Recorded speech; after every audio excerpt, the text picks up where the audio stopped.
Hello guys, andito tayo ngayon sa Springside. Ayan, dito sa General Trias. Ayan, kung makikita nyo po, ang bahay po na binibenta natin dito is duplex. Ayan po. Ito po yung pang residential natin. At ang pang commercial naman po natin ay shop house. Ang shop house po natin ay ilang piraso na lang po. Ayan, dyan po itatayo ang shop house. Ayun po yung gate. Ayan, ang shop house po natin is 3.7. Ayan. At ang kuha naman po natin, ang duplex naman po natin is 3.2. Ayan.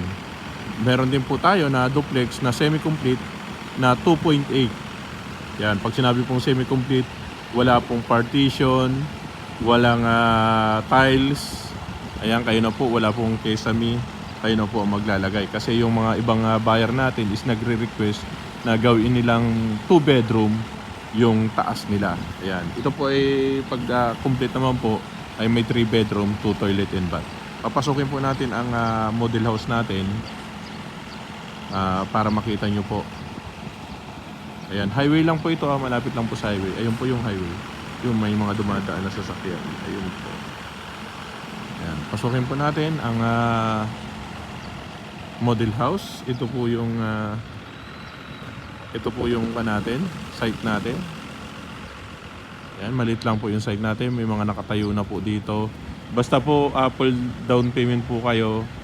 Kahit duplex po yung kinuha ninyo, ay itatayo po kagad yung bahay. Ayan, pasok po tayo sa loob para makita nyo po ang 3 bedroom, 2 toilet and bath dito sa General Trias. Ayan po, ito po yung kung corner lot po kayo, ito yung space. Ayan, siyempre pag corner medyo malaki talaga. Kung hindi naman po, inner lot lang, dito po. Pakita ko sa inyo. Ayan, marami na pong mga nakatayo dito. Ayan. Dito po. Ayan. Inner lot.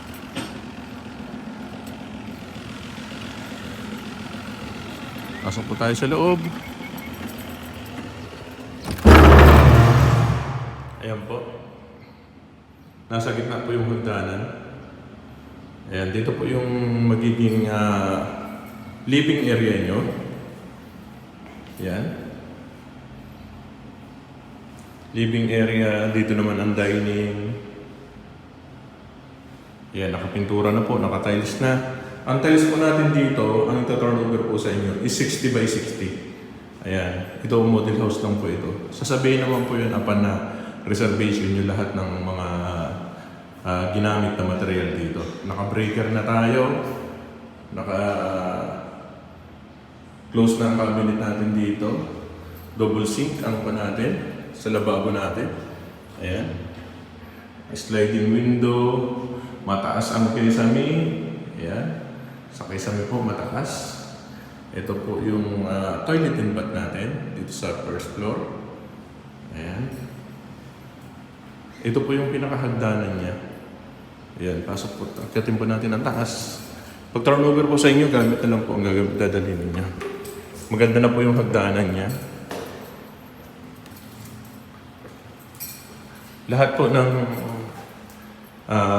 bedroom natin, complete na rin po. Ito kesame. Ayan, ito po yung first bedroom. Ayan, ito naman yung second bedroom natin. Ayan. Ito siguro yung master. Ayan, master bedroom. Malaki naman po. Ayan. Master bedroom.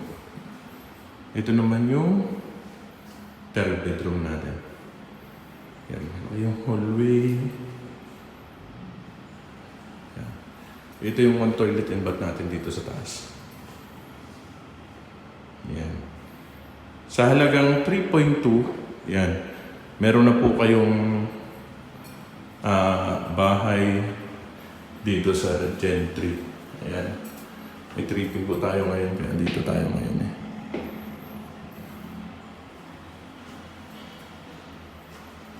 Ayan. PM lang po kayo para ma-assist po namin kayo. Semi-complete po natin na 2.8 at ang complete turnover naman po natin is 2.8 ang ceiling at 3.2 ang complete turnover. Yan.